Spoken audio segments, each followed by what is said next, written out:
Hey guys, today we'll talk about how can you fix this problem or know how you can do that on your PicWish app. So you just follow these ways, then it's going to work with you.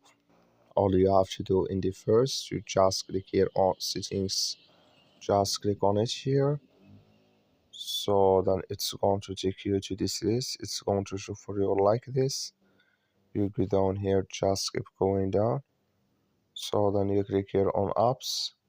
You come to apps list and you're looking for PicWish app. You just click on search. Then here at PicWish, it's going to show for you like this. You click on it here.